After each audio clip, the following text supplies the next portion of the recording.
My name is Alexandria Carter, 32 years old, and I never expected to find myself sitting on a dusty box in the storage room of my family business. After 10 years away building my career, I thought coming home would be different. Instead, my brother James smirked as he gestured to the cramped space behind the meeting room.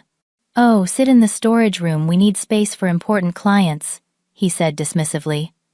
Little did he know that the CEO of Evercrest Capital, the client everyone was anxiously awaiting, was already there. Me.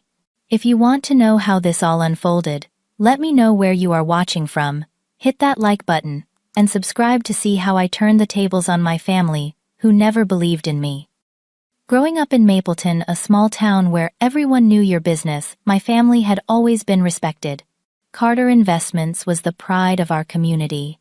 A financial services firm my father, Harold, had built from nothing but determination and a small loan from his uncle.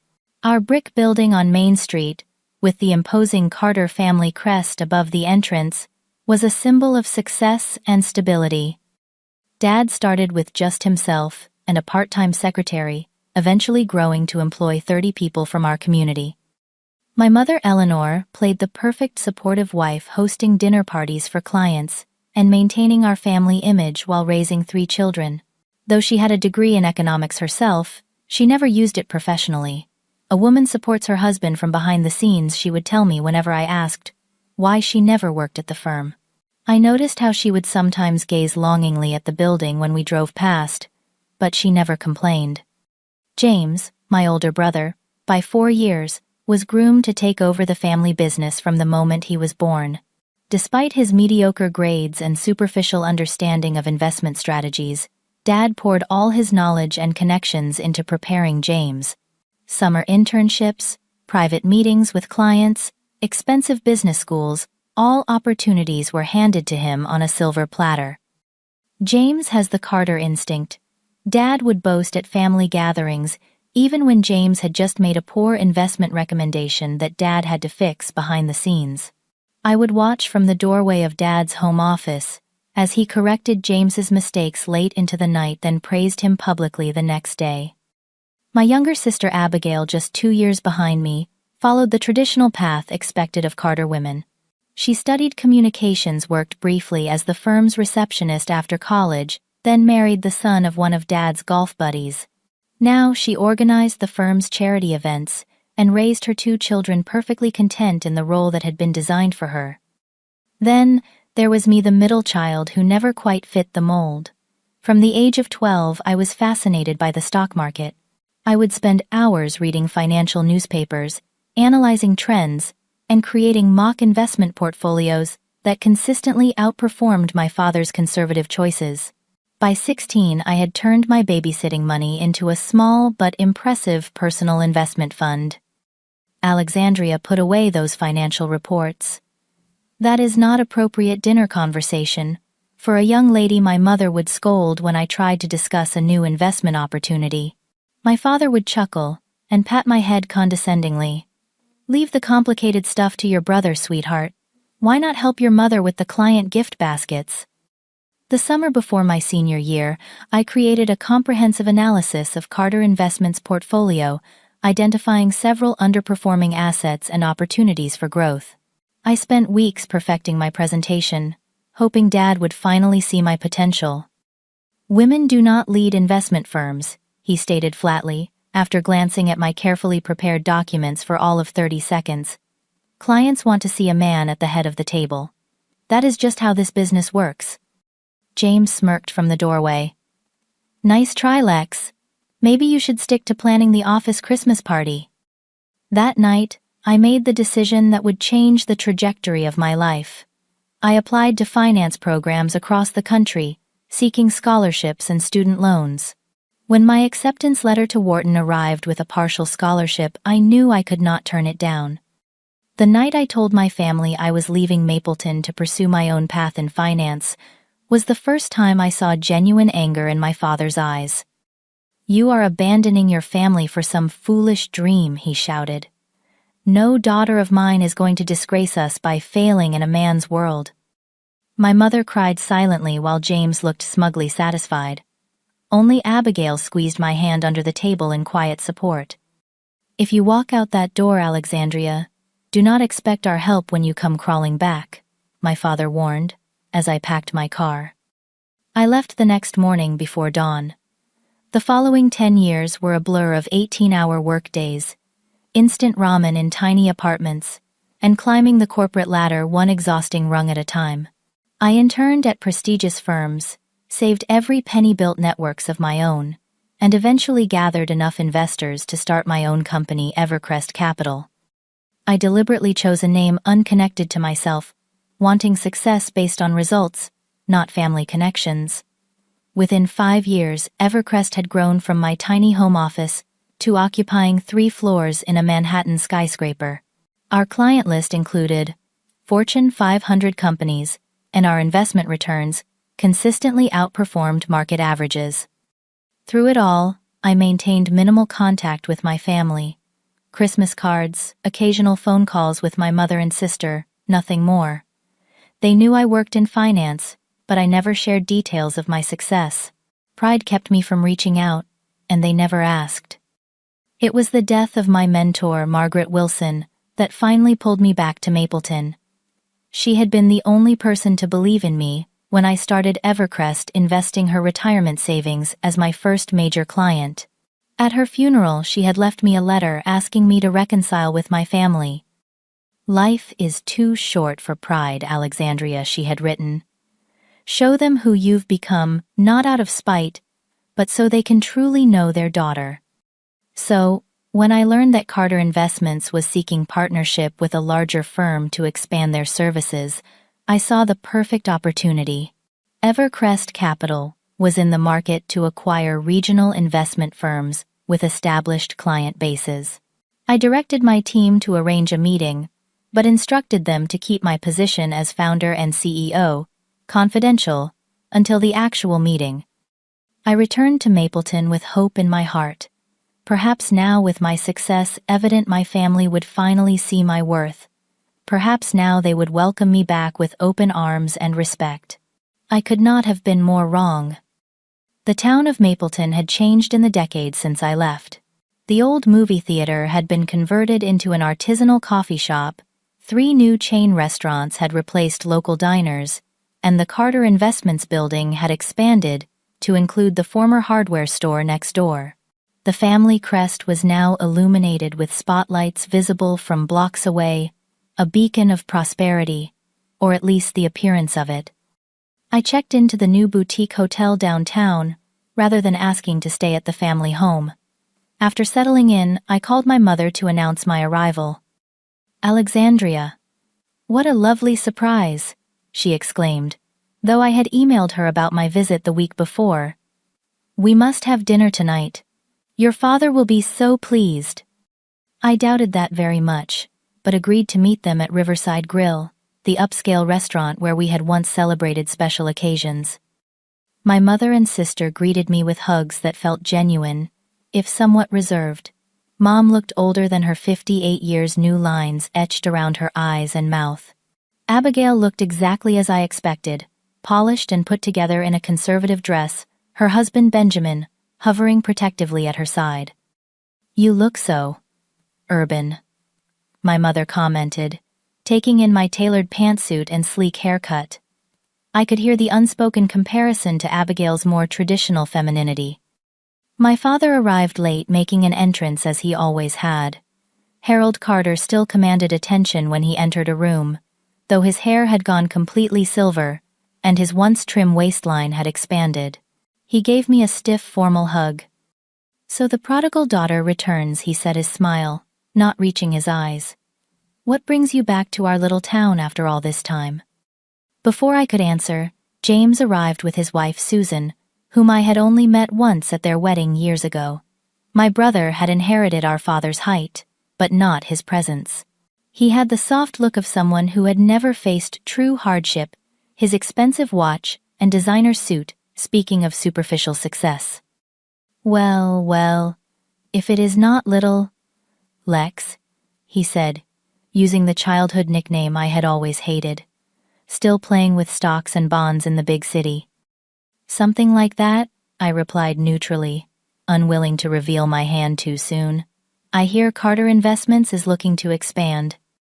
A flash of something surprise or suspicion crossed James's face before his practiced smile returned. Business is booming. We are exploring strategic partnerships to take things to the next level. The dinner conversation remained superficial, focused on Abigail's children, local gossip, and carefully edited versions of our lives since I left. No one asked detailed questions about my career, and I volunteered little. The undercurrent of tension was palpable, old wounds, still tender beneath the veneer of family reunion. As dessert was served, I made my move. I understand you have an important meeting tomorrow with potential investors. I would love to attend, see the family business in action again. An uncomfortable silence fell over the table. James recovered first. Oh, that is just boring business stuff, Lex. You would not find it interesting. Actually, I would. Finance is my field, after all. I kept my tone light, but firm. My father cleared his throat. It is a private meeting, Alexandria. Confidential matters will be discussed. I can sign an NDA if necessary, I countered. I work with sensitive financial information every day. Another uncomfortable silence. Finally, my mother intervened. I think it would be lovely for Alexandria to see how the business has grown. She is family, after all. My father and James exchanged looks, a silent conversation passing between them. Finally, Dad nodded curtly. Very well. The meeting begins at 10. Do not be late. That night, in my hotel room, I prepared meticulously for the meeting, reviewing Carter Investments' public financial records and preparing notes. What I found concerned me. Despite the expanded building and apparent prosperity, their growth had stagnated over the past 3 years. Their investment strategies were outdated, and they had lost several major clients to more progressive firms. They needed this partnership more than they were letting on. The next morning, I arrived at the office at 9:45, dressed in my most impressive business attire, a power suit that had closed million-dollar deals in New York. The receptionist, a young woman named Tara, looked startled when I introduced myself. Oh, Miss Carter, I thought. We were told the meeting had been moved to 11. My jaw tightened. So that was how it would be. I must have misunderstood. I will wait. For the next hour, I sat in the reception area, watching staff hurry past without making eye contact. Several times I spotted James through the glass walls of the conference room, directing preparations for the meeting. He saw me waiting but never came out to explain the time change. At 10:30, my sister Abigail hurried in, looking flustered. Alex, I thought you were not coming. Dad said you canceled. Did he now? I kept my voice neutral. Just a misunderstanding, I am sure. Abigail looked uncomfortable. I am sorry things have been tense here lately. The business is not doing as well as they pretend. Before she could elaborate, James's assistant, Kimberly, approached. I remembered her vaguely from high school, a few years behind me. She gave me an apologetic look. Miss Carter, Mr. Carter, asked me to let you know the meeting will begin shortly. The Evercrest representatives are expected to arrive soon. If she only knew. My executive assistant, Rachel, was in a car around the corner with my team waiting for my signal. We had planned to arrive separately, to preserve the element of surprise. Thank you, Kimberly, and please call me Alexandria. She nodded and lowered her voice. Everyone is really nervous about this meeting. Evercrest Capital is a major player, and we need this deal to go through. Is the situation that serious? I asked, though I already knew the answer from my research. Kimberly glanced around to ensure no one was listening. Between us, yes. The firm has been losing clients to more modern investment companies. Your brother has made some questionable decisions.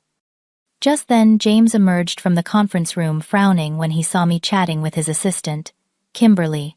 The presentation materials need to be collated. Now. She scurried away as James approached me with a forced smile. Alexandria, I see you made it after all. The meeting is about to begin. I stood gathering my portfolio. Wonderful. I am looking forward to it. His smile tightened. Just remember, this is a very important meeting. These Evercrest people could save or sink us, so please do not say anything unless directly addressed. The patronizing tone made my blood boil, but I maintained my professional composure. I understand the importance of the situation, James.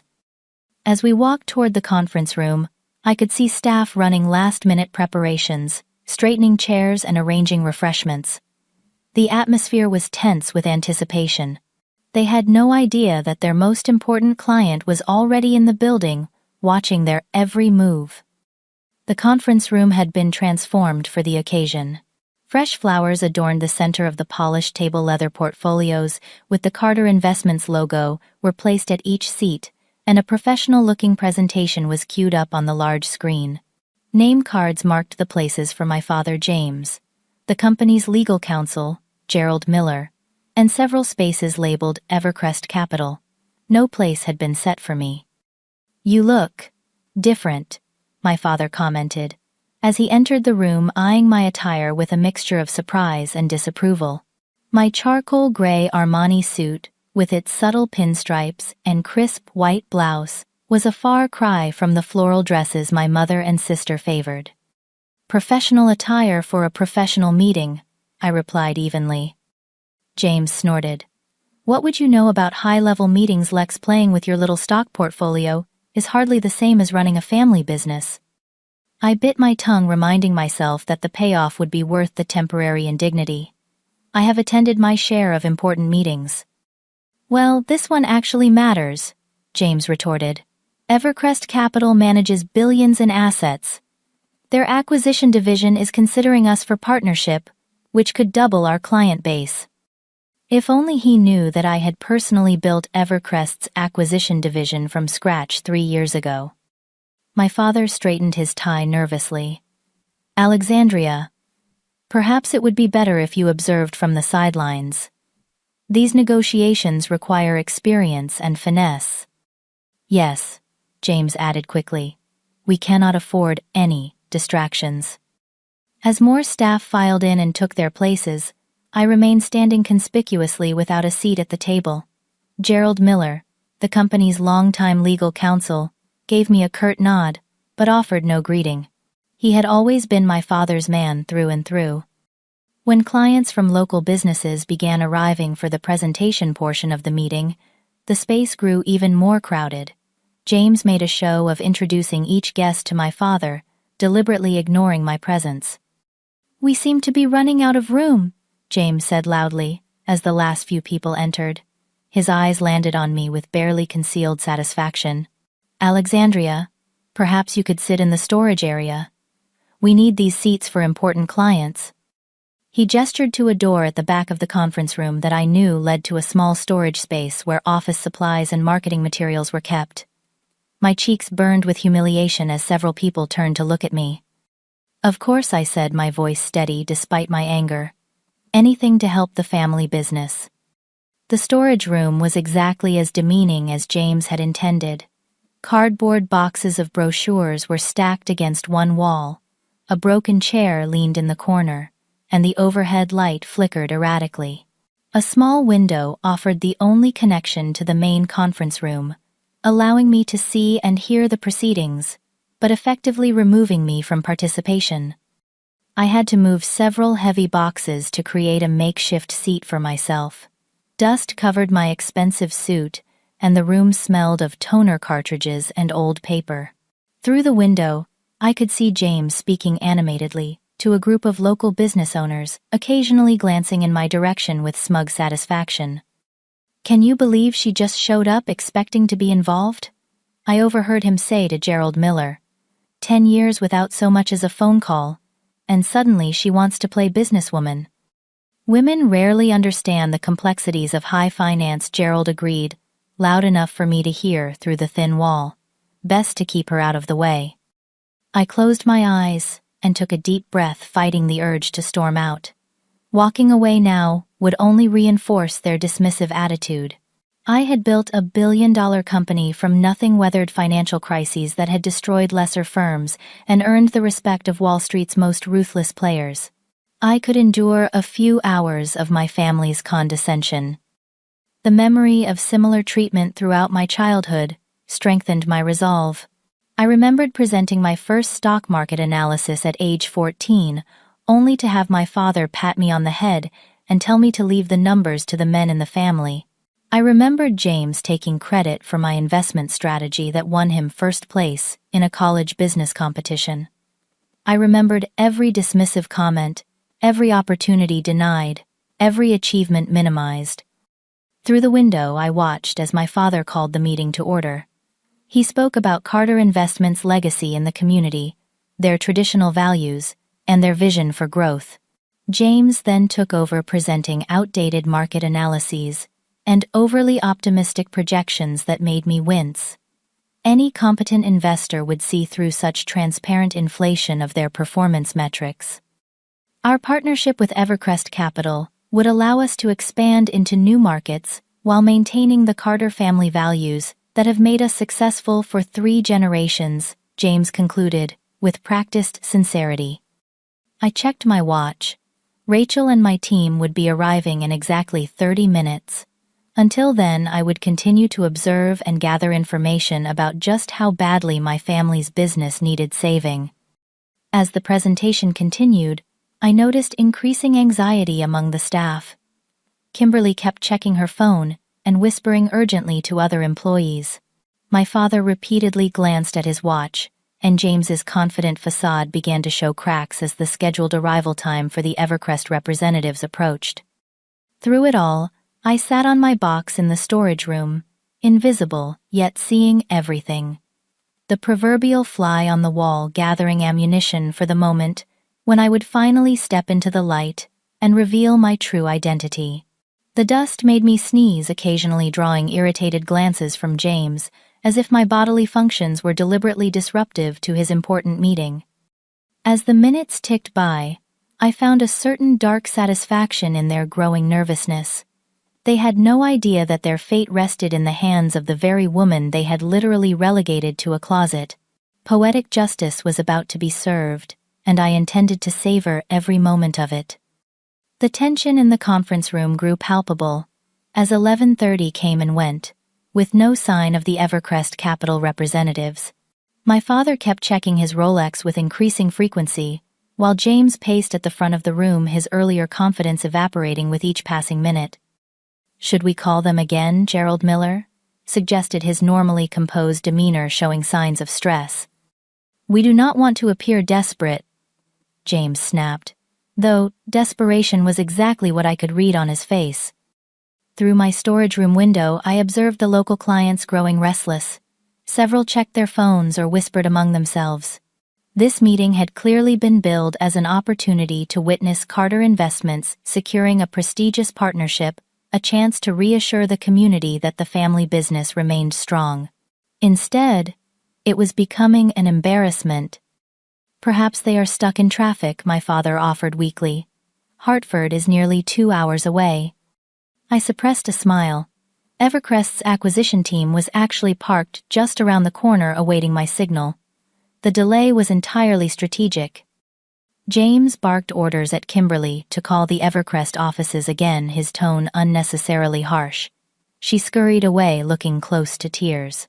His treatment of staff revealed much about how the business was being run in my absence, explaining the high turnover rate I had noted in my research. "James," my father hissed, "control yourself. We still have clients present." My brother straightened his tie and attempted to recover his professional demeanor. "While we wait for our guests, perhaps we could review some of our recent investment successes." What followed was a painfully transparent attempt to distract from the absent Evercrest team. James highlighted several investments that had yielded moderate returns, carefully avoiding mention of the significant losses I knew they had suffered in the tech sector, due to poor timing and risk assessment. From my dusty corner, I could not help but notice several fundamental flaws in their business strategy. Their asset allocation was overly conservative for younger clients, yet paradoxically too aggressive for retirees. Their fee structure was outdated, charging flat percentages rather than the tiered approach that had become industry standard. Most concerning was their almost complete lack of environmental, social, and governance considerations in their investment decisions, a critical factor for attracting younger clients. During a brief pause when James stepped out to confer with Kimberly, I leaned through the storage room doorway and addressed Gerald Miller. Have you considered adjusting your fee structure to be more competitive? Most firms your size have moved to performance-based models. Gerald's eyebrows shot up in surprise, either at my knowledge or my audacity in speaking up. That is not how we do things at Carter Investments. Traditional does not always mean optimal, I replied. The market has evolved. My father overheard and frowned deeply. Alexandria, please refrain from offering uninformed opinions. We have managed this business successfully for 30 years. I was about to respond when I caught fragments of an intense whispered conversation between two junior associates seated near me. The quarterly numbers are worse than they are letting on, one murmured. Jenkins County School District pulled their pension fund last month. That was 15% of our managed assets, the other replied. If this Evercrest deal falls through. So the situation was even more dire than my research had indicated. Carter Investments was not just seeking growth, they were fighting for survival.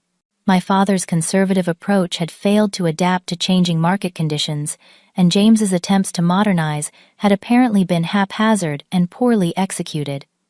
This explained the palpable desperation in the room, the frantic glances at watches, the strained smiles. Everything hinged on this partnership. Without Evercrest's capital infusion and client network, Carter Investments might not survive another year. A strange mix of emotions washed over me.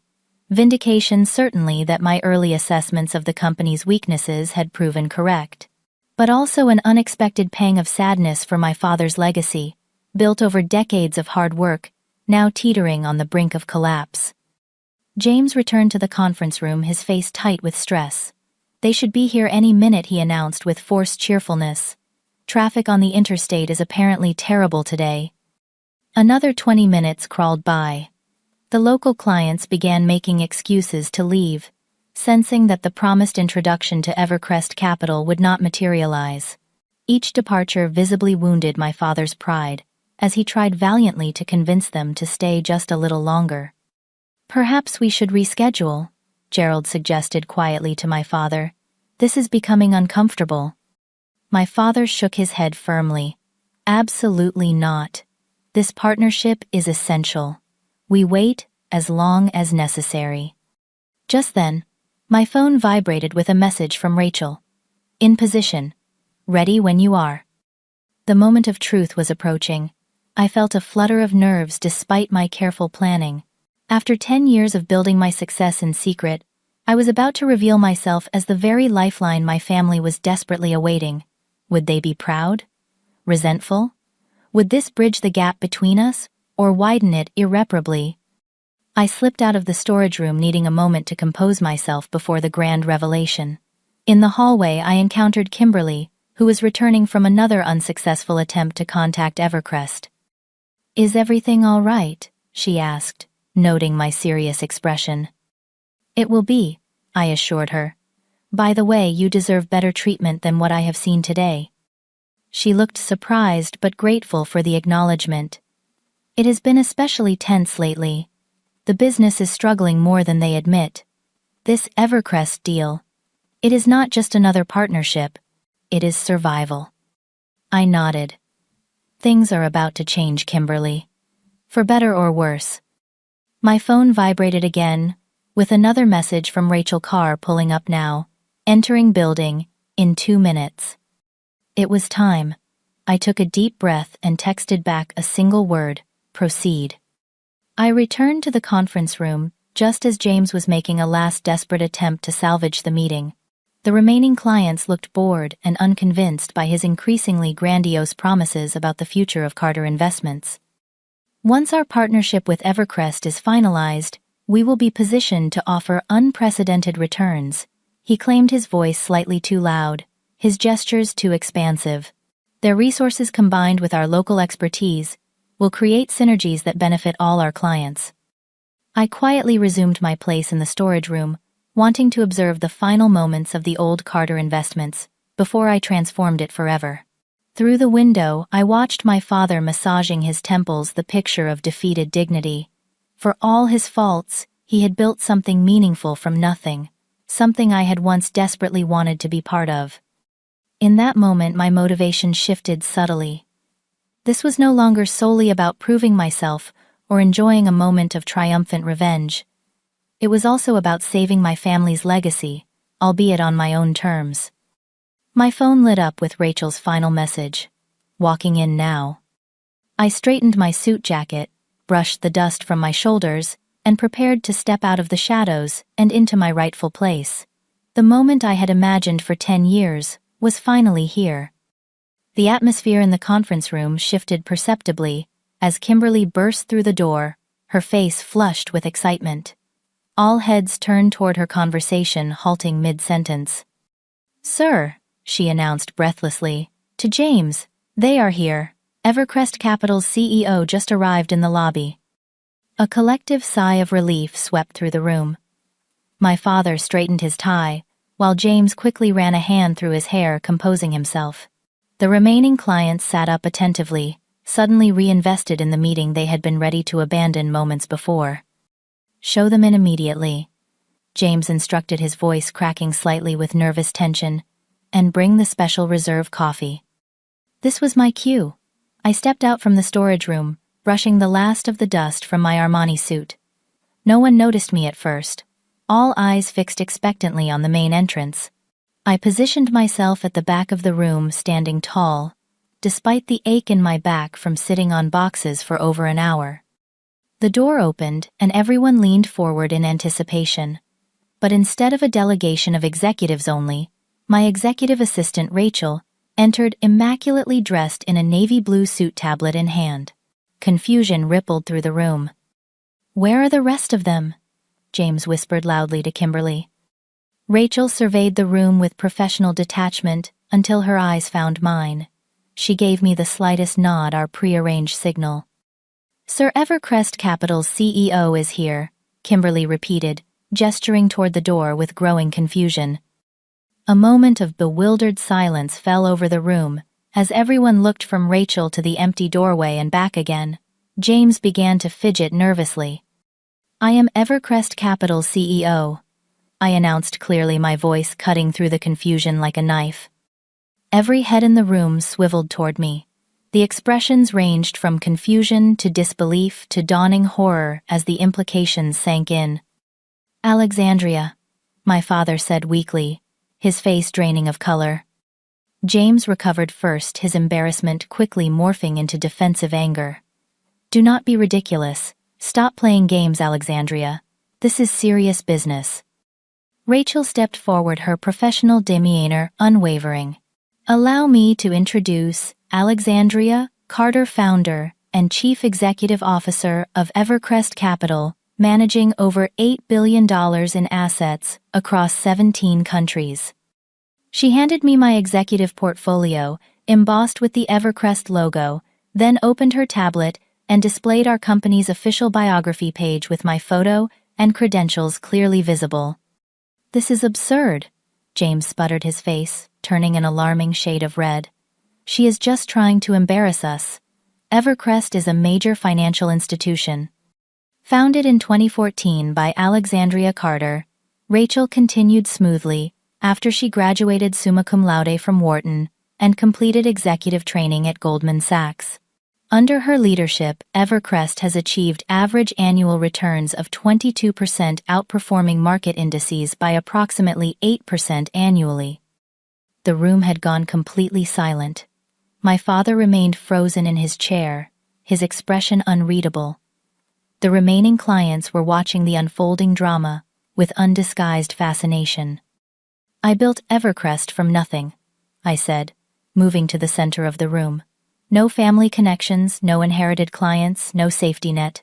Just determination and a better understanding of market forces than those who dismissed my abilities." I locked eyes with my father as memories flooded back. The night before I left for college, pleading with him to consider my investment strategies. His dismissive wave as he told me that no one would trust their money to a girl. the cards and letters I had sent in those early years sharing my small successes, which had received only perfunctory responses. While Carter Investments remained wedded to outdated models and antiquated thinking, I was building the very company you now hope will save you. I continued.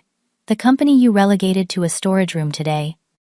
James made a desperate attempt to regain control of the situation. This is some kind of practical joke. Alexandria works for a small investment firm in New York. She is not.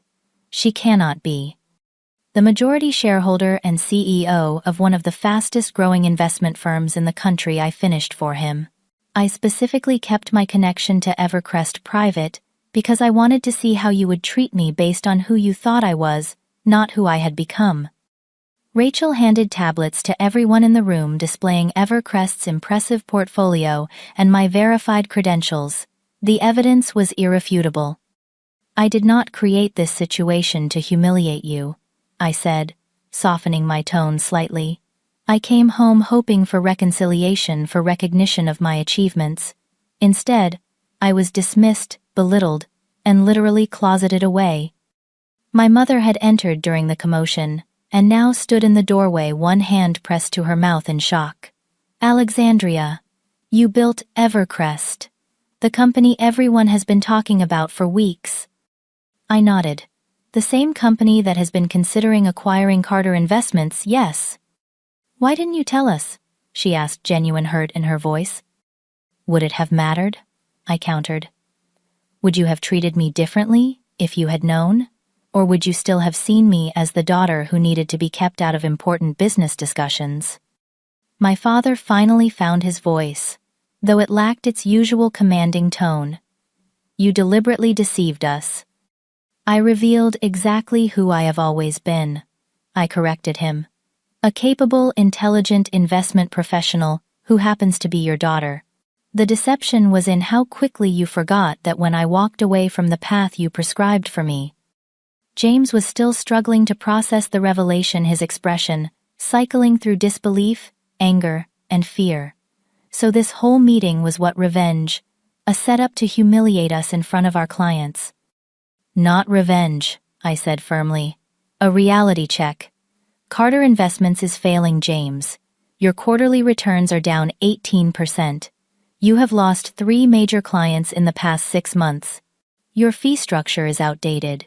Your investment strategies are stagnant, and your corporate culture is toxic. I know because I have been researching your company as a potential acquisition target. My brother's face crumpled at having our family's financial struggles exposed so publicly. For a moment I glimpsed the insecure boy beneath the arrogant facade, the one who had always known he was promoted beyond his abilities. My father stood slowly, his authority diminished, but his dignity intact. Alexandria, perhaps we should continue this discussion privately. No, I said firmly. I have spent my entire life being told that financial matters are not for me to discuss. That ends today. Everyone in this room deserves to know exactly what kind of company they are investing with. I turned to address the local clients directly. Carter Investments has a proud history and deep community roots that has value. But it also has serious structural problems that need addressing, if it is to survive in today's market. An uncomfortable silence fell over the room. My revelation had irrevocably altered the power dynamic. The untouchable family patriarchs had been exposed as fallible, their business judgment called into question by the very daughter they had dismissed. So what happens now? Gerald Miller asked Ever, the practical attorney. Is Evercrest still considering the acquisition? All eyes turned to me, including my father's. Great. For the first time in my life, I saw something new in his gaze, uncertainty. The great Harold Carter was looking to me for answers, for direction. The realization was both satisfying and sobering. That, I said, clearly depends entirely on what happens next. I motioned to Rachel, who opened the conference room door, to admit the rest of my executive team. 5 impeccably dressed professionals entered carrying tablets and portfolios, the elite acquisition team of Evercrest Capital. They positioned themselves around the room with practiced efficiency, transforming the family business meeting into a high-stakes corporate negotiation in a matter of seconds. "Allow me to introduce Marcus Wells, our Chief Financial Officer," I said, indicating a distinguished man in his 50s. "Jessica Liu, Head of Acquisitions. Benjamin Taylor, Legal Counsel. Diana Rodriguez, Client Relations Director. And Thomas Blackwell, our Chief Investment Strategist." The contrast between my polished team and the increasingly disheveled Carter Investments representatives was striking. Where my father and brother appeared shell-shocked and defensive, the Evercrest executives radiated calm confidence. "Let us address the elephant in the room." I began moving to the head of the conference table, and the position my father had occupied minutes before. "Carter Investments needs this deal. Your liquidity ratio has dropped below industry standards. Your client acquisition rate is negative, and your overhead costs are approximately 22% above optimal levels." James made a choked sound of protest, but fell silent when my father raised a hand. The old man's eyes never left my face, studying me, as if seeing me for the first time. "Evercrest Capital is in a position to acquire Carter Investments at significantly below market value," I continued, "based purely on the numbers my CFO has recommended, offering 65 cents on the dollar with significant restructuring." My father flinched visibly at the low valuation, decades of pride crumbling before my eyes. James looked physically ill. "However," I said, softening my tone slightly, "numbers do not tell the complete story. Carter Investments has deep community connections, a loyal client base among older demographics, and a brand history that would take years to build organically. These intangibles have value to Evercrest as we expand into regional markets." A flicker of hope crossed my father's face. "You still want to proceed with the acquisition?" "I am prepared to discuss terms," I replied carefully. "But those terms have changed based on what I have observed today." I nodded to Jessica, who distributed folders to everyone at the table, including the storage room where I had been relegated earlier. "These are our preliminary offers. You will note 3 potential structures for the acquisition, each with different levels of autonomy for current management." My brother grabbed his folder eagerly, hope replacing his earlier hostility. "So we would maintain leadership positions?" "That depends," I said, meeting his gaze steadily.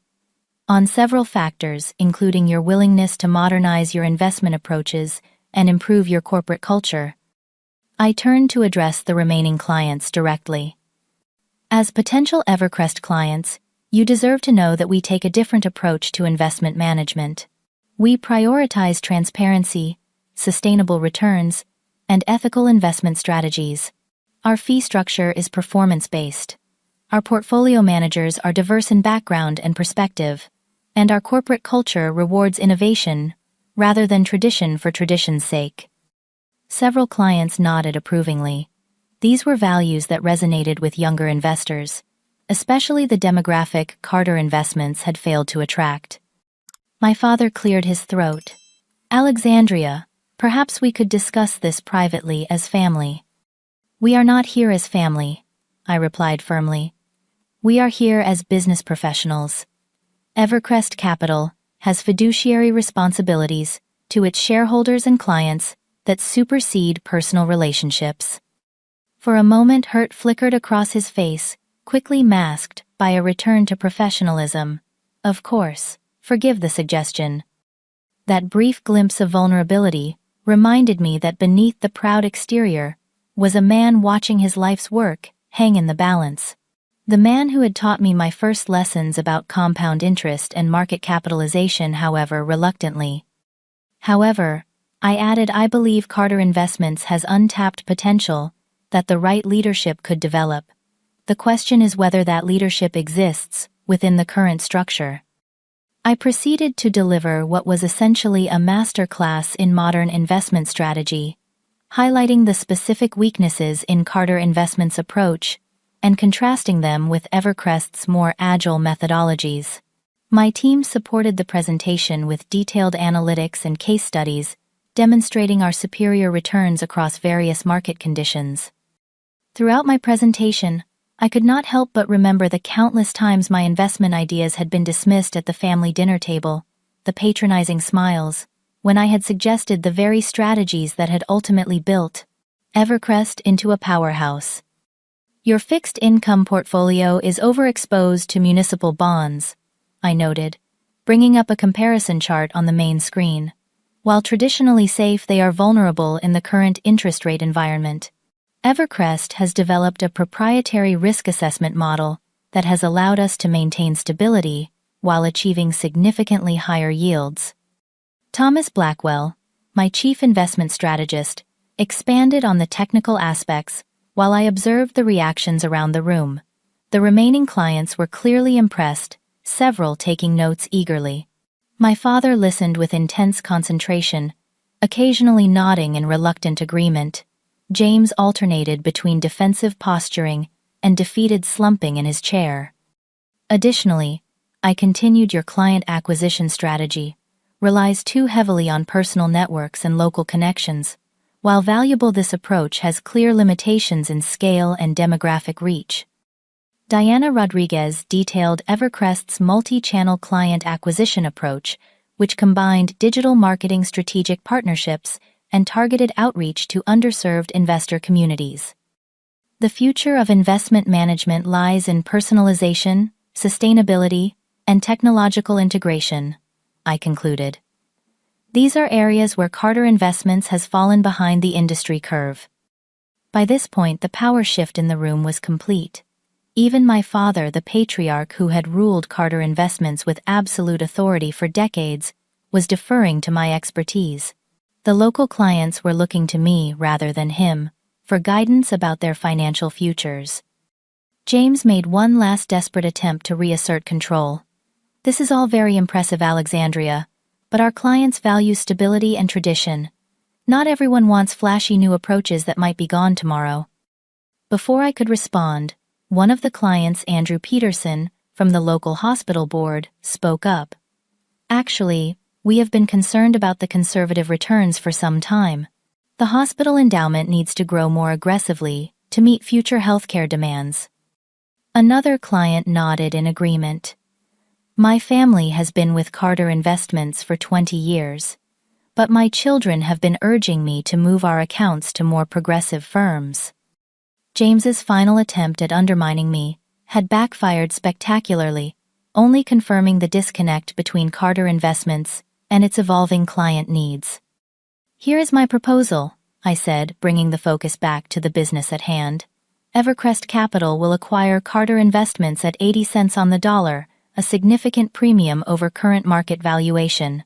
We will maintain the Carter name as a regional division, preserving its legacy and community connections." My father straightened slightly at this concession to his pride. "Current clients will have the option to transition to Evercrest's more progressive investment strategies or remain with modified versions of their existing portfolios. No one will be forced to change if they are not comfortable doing so." This drew approving nods from the older clients who valued stability. As for management, I continued, coming to the most delicate point. Harold Carter will be offered a position as Chairman Emeritus, an advisory role that honors his founding contribution, while transitioning executive authority to new leadership. My father's expression remained carefully neutral, though I could see him processing the elegant exit strategy I had crafted for him, one that allowed him to save face while acknowledging the need for change. James Carter will have the opportunity to remain with the firm in a senior client relations role, focusing on maintaining established relationships while learning Evercrest's modernized investment approaches. My brother's relief at not being completely ousted was palpable, though the demotion from heir apparent to essentially a sales position was a significant step down. The transition will be gradual and respectful of Carter Investments' history, but make no mistake, substantial changes will be implemented to ensure future viability and growth. I looked around the room, making eye contact with each person present. These terms are generous given the current financial realities. They represent my respect for what Carter Investments has meant to this community, including my own family. But they are not negotiable on the fundamentals. Evercrest cannot and will not acquire a firm that refuses to evolve. The silence that followed was profound. I had laid out a vision for the future that acknowledged the past without being constrained by it. A path forward that offered salvation for the struggling family business, but on my terms, not theirs. After what seemed like an eternity, my father stood slowly. All eyes turned to him, the patriarch, whose decision would determine the fate of 3 generations of family legacy. "You always were the smartest one," he said quietly, his voice rough with emotion. I was too proud to see it. It was the closest thing to an apology I was likely to get, and in that moment it was enough. "We would like to review the detailed terms," he continued, professional once more. "But in principle, we accept Evercrest's offer." The tension in the room dissolved into relieved conversation. Clients approached my team with questions about the transition, staff members whispered among themselves about what the changes might mean for their positions, and Gerald Miller immediately began discussing legal details with Benjamin Taylor. In the midst of the activity, I found myself face to face with my father, away from the others. "You built something remarkable," he said, gesturing toward my team, "without any help from me." "I did," I agreed simply. "I was wrong," he admitted, the words clearly difficult for him. "About you. About what women can achieve in this business." Coming from Harold Carter, this was a seismic concession. I allowed myself a small smile. Better late than never. The formal acquisition agreement was signed 3 weeks later, in the same conference room where I had been relegated to the storage closet. The space had been transformed quite literally and symbolically, with the storage area converted into an expanded meeting space with equal seating for all participants.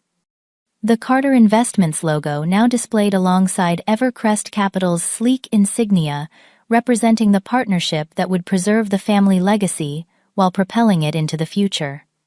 After the signing ceremony, champagne was poured and congratulatory handshakes exchanged.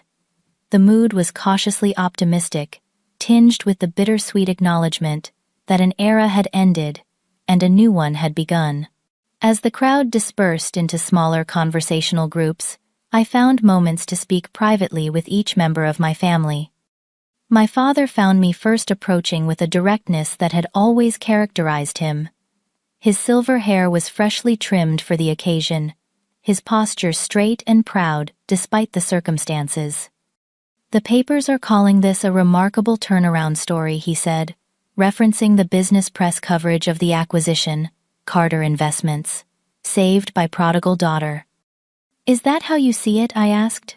"A rescue." He considered the question carefully before answering. "I see it as a correction, a necessary one." He paused, struggling visibly, with words that did not come easily to him.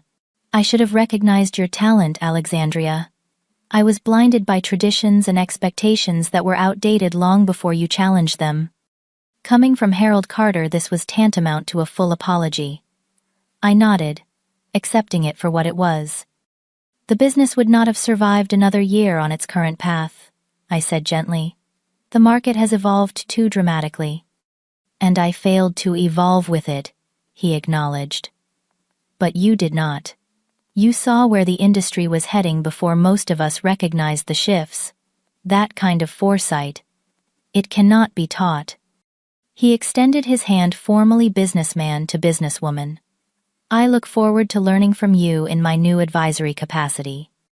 I took his hand but then pulled him into a brief hug, bridging the professional and personal divide. "Your experience still has tremendous value, Dad. Evercrest will benefit from it."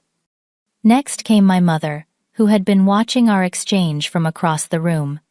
She approached hesitantly, elegantly dressed, as always, but with a new uncertainty in her bearing.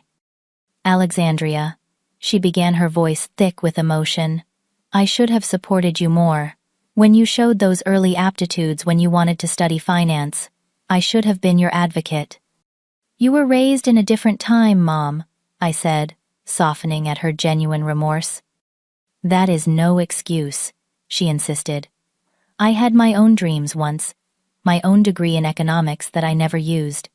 I should have fought harder for you to have what I did not." This revelation surprised me.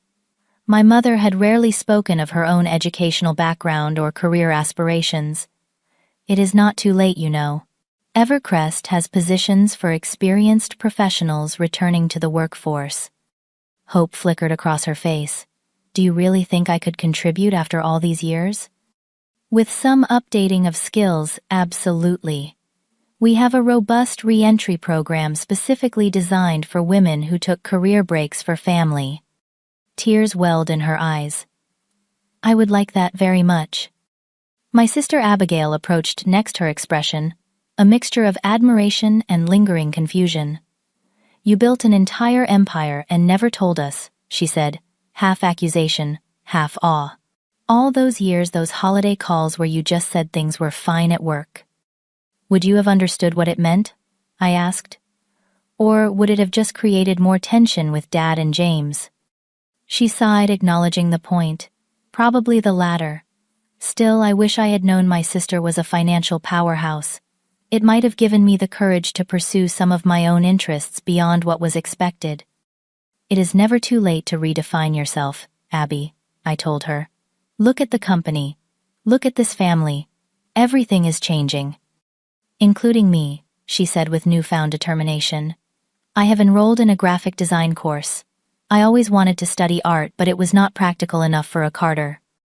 I smiled, genuinely pleased. "The new Carter Investments division will need updated marketing materials. Perhaps you could contribute your talents." Her face lit up at the possibility. "I would love that." James was the last to seek me out, finding me alone on the small balcony overlooking Main Street. He had been the most visibly affected by the acquisition, alternating between resentment and forced cooperation throughout the transition process. "Quite the view from up here," he said, joining me at the railing. "You can see the whole town." "It gives perspective," I agreed neutrally. He was silent for a long moment before speaking again. "I have always been afraid I would fail," he admitted suddenly, "that I was not good enough to run the company, that I would be the one to ruin Dad's legacy. I think that is why I was so defensive when you showed promise. You represented all my insecurities." The unexpected vulnerability caught me off guard. This was a side of James I had never seen one. He had carefully hidden beneath arrogance and bravado. "The truth is," he continued, "I am relieved. Running the company was slowly crushing me. I hated making investment decisions, second-guessed myself constantly. The client relations part, though, that I actually enjoy. Which is why I structured your new role the way I did," I told him. "You have natural charisma, James. People trust you. That is valuable in this business." He looked at me with genuine curiosity. "You did not set me up to fail." "What would that accomplish?" "You are still my brother.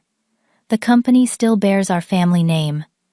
I want all of us to succeed, just in the roles best suited to our actual abilities." He nodded, slowly processing this. "I have a lot to learn from you." "And I from you," I replied. "Your community connections run deep. That knowledge is irreplaceable for our regional strategy." We stood in companionable silence for a moment, perhaps the first truly peaceful moment we had shared as adults. Over the following 6 months, Carter Investments underwent its transformation into Evercrest's regional division. The changes were significant, but implemented with respect for the firm's history and existing client relationships. Modern investment strategies were introduced alongside traditional options.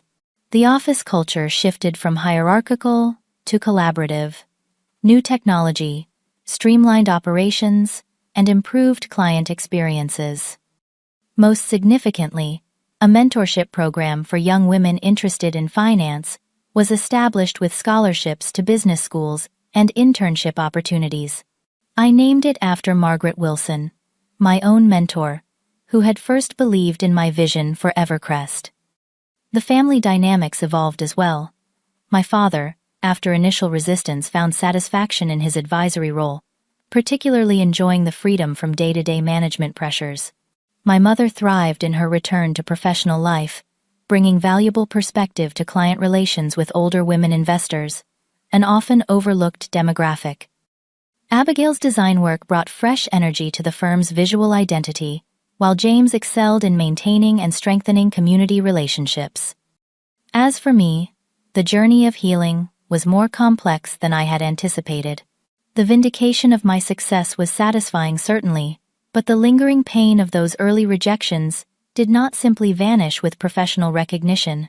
I found myself working through layers of resentment I had not fully acknowledged even to myself. In the end, it was not the acquisition or the professional triumph that brought me peace.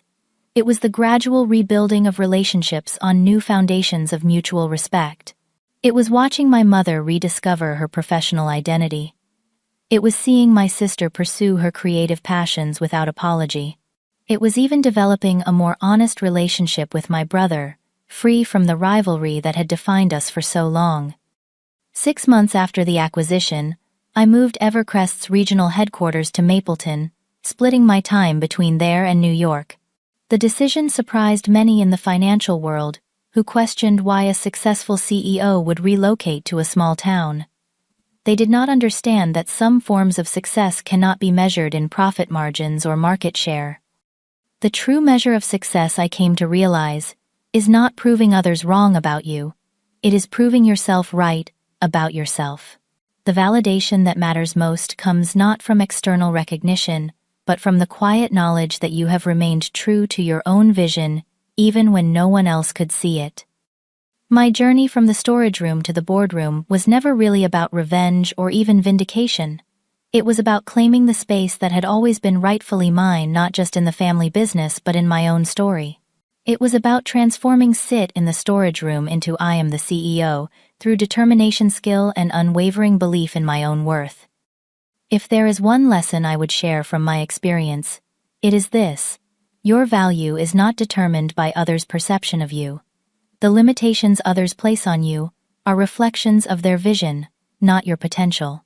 The path to success is rarely straight, often lonely, and almost always requires you to believe in possibilities that others cannot yet see. Have you ever had to prove your worth to people who underestimated you? How did you handle it? I would love to hear your stories in the comments below. If this resonated with you, please like and subscribe to see more content about overcoming obstacles and achieving success on your own terms. And remember, sometimes the person relegated to the storage room today might be running the entire company tomorrow. Thank you for listening to my story, and may you find the courage to claim your own rightful place, whatever that means for you.